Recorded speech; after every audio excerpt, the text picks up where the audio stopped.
Hello, my name is Wilhelm Blau, and we are Silk Road Acquisitions. Let me introduce my team. Hello, I'm Anna. My name is Juan. My name is Chindu. All right, we're here to tell you about 4 exciting new products that we think might have an impact on the world. So Chindu, kick us off. Sure, no problem. Thank you, Wilhelm. Now, are you tired of shooting sharp-pointed sticks at people? Do you feel like you're scared of charging into armies with only a spear? Do you want a more effective killing method?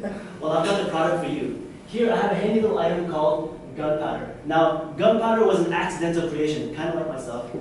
Now, but this accidental creation could change the course of warfare throughout the world. Now, you're wondering, who would make such a destructively beautiful product? Well, our genius alchemist here kind of accidentally stumbled upon gunpowder while trying to discover the elixir of immortality. We're kind of still working on that one too. But now you're wondering, what kind of ingredients does gunpowder, such a destructive product, need? Well, it's actually pretty simple. There's only 3 ingredients necessary for gunpowder. The first one being sulfur. Now, for sulfur, you can get that from any of the mines across our country. The second one being charcoal. Charcoal you get from burning wood at a really, really slow rate. And last one is a secret product which I cannot tell you about because that would ruin this whole thing. Now, Saltpeter.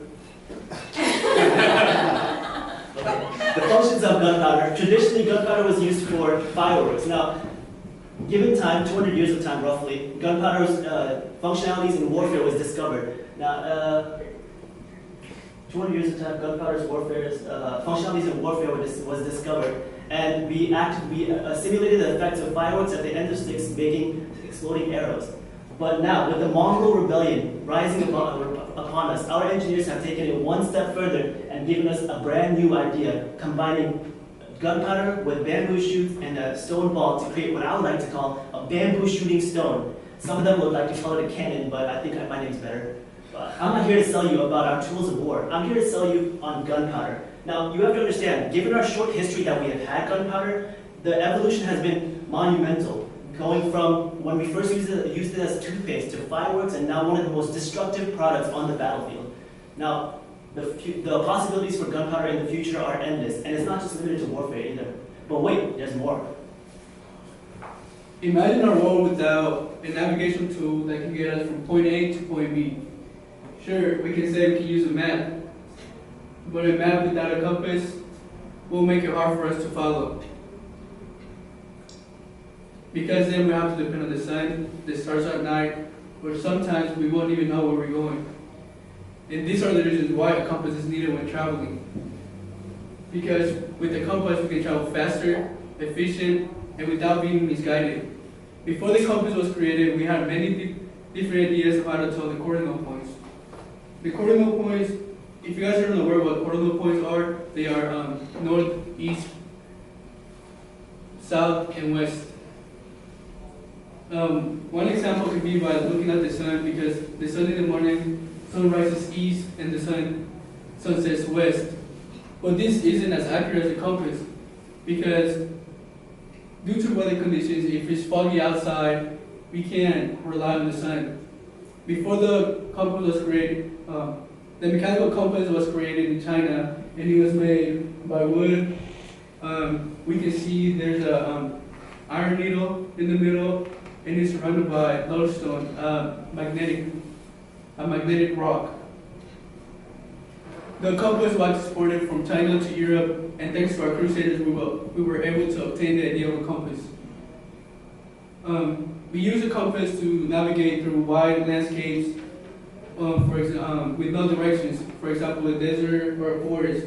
And like I said earlier, if you're lost in the forest and you have no directions and it's foggy outside, then you can't do anything. The compass is useful to navigate from one country. We can use the compass to navigate from one country to another to bring and export goods. But wait, there's more.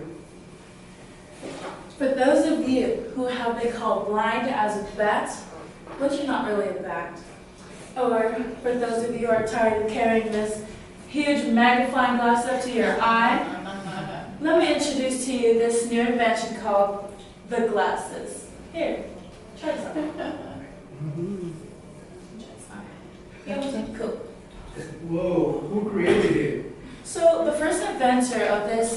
invention. He's still known, but the Romans were actually the first to discover the ability to use glass to enhance the ability to see small text by making two small magnifying glasses and two spheres. And a fun fact is the Roman emperor actually used a small gem to watch the gladiator games because they were so far away. After that, the person who actually got credited for creating the glasses, his name is Salvino da Mate. But how was this created? So he used basically two components. He used the frames and then the lenses. The frames is what keeps it on your head, for example, and on your nose too, so it sits comfortably, so that you don't have to hold this with your hand, You can just leave it on your head and move anywhere you want. And then you have the lenses, which performs the task of refracting light. Wow, the future sure looks bright. Yes, it is, you're right. And this invention is only going to get better because it started from just a small rock all the way to we have the glasses now. But wait, there's more. In 200 AD, Chinese engineers developed wooden block printing. In 1000 AD, Chinese engineers struck again with movable type. But now, imagine this: a world where anyone is. Picture this: imagine a world where information is available and affordable, where anyone has the freedom to walk away from the shackles of ignorance and superstition and into an age of enlightenment and learning. Our lead engineer Johannes Gutenberg has combined Far East influences and modern ingenuity to develop something never before seen in Europe: a moving type printing press. Our product's chief and most innovative feature are the metal printing matrices. Current methods of printing involve making a new mold every single time you want to make something new. What our metal printing matrices does is it allows us to break the mold by allowing you to rearrange your matrices, your mold, to reuse them in publishing new things. This will allow information to circulate at a level never seen before. Some of the things gone. So, with this in mind, gone are the days of books being too expensive for the common folk. Gone are the days of elites hoarding knowledge, and gone are the days of being beholden to your so-called betters. With this new product, the dreams of those hungry for knowledge will no longer have to be dreams. And so, moving on to the impact of the printing press. The printing press, when the printing press spread, it created this thing called the printing revolution. This allowed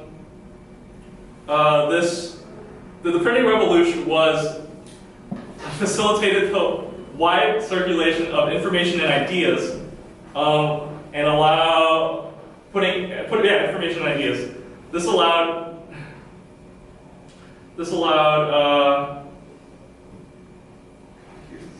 allowed people to put more information in the hands of more people faster and more cheaply than ever before. And some of the major impacts include higher economic growth at the time, a decreased importance of Latin replaced by local vernaculars, and an increased importance of authorship. And that is us. Does anyone have any questions about our products?